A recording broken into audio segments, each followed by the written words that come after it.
Now let's move on to capillaries.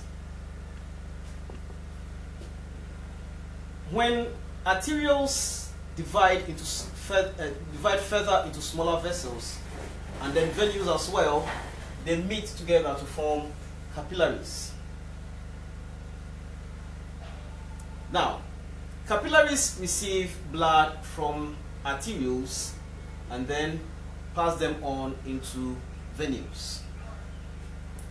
Capillaries are one cell thick, unlike the veins and the arteries, which must have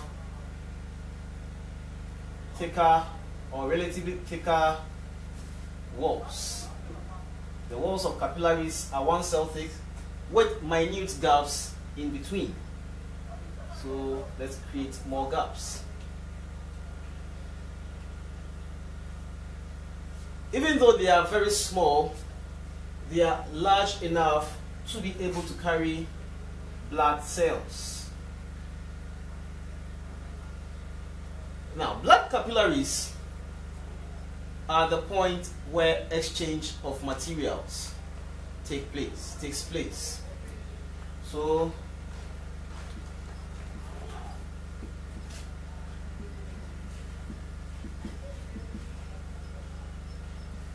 materials such as salts, glucose, amino acids,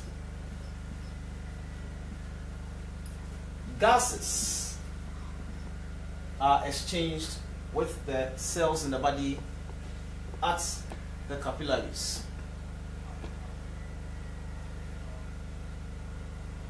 So, from the capillaries, we realize that substances diffuse into and out of the vessels. Because of time, we'll go over our lesson. We talked about three main blood vessels. We said that blood vessels are tubes that carry blood to and from the heart.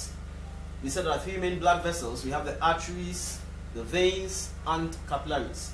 Arteries carry blood away from the heart, and they usually carry oxygenated blood, with the exception of pulmonary arteries. We also said that veins carry blood into or towards the heart, and they usually carry deoxygenated blood, with the exception of the pulmonary vein, which carry oxygenated blood from the lungs. We also said that comparing arteries and veins, arteries have smaller lumen compared to veins. This is because of the pressure at which blood is pumped by the heart. Here in the veins, the blood is carried under very little or no pressure, and therefore it even has a challenge of carrying the blood towards the heart.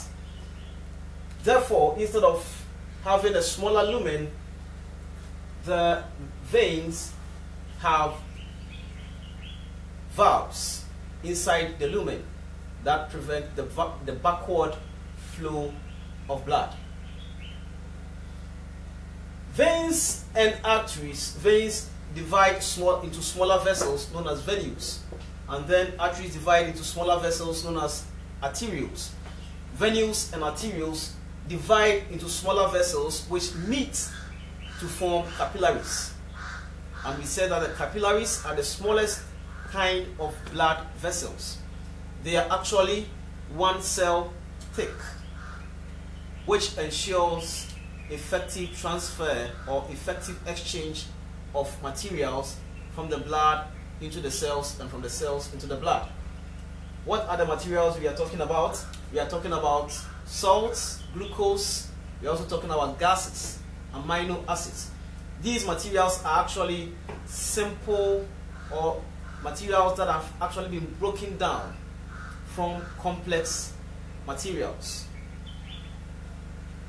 Right. This brings us to the end of this session. An assignment has been attached to your notes. Make sure you answer the questions in the assignment and send it to me in my email. Thank you.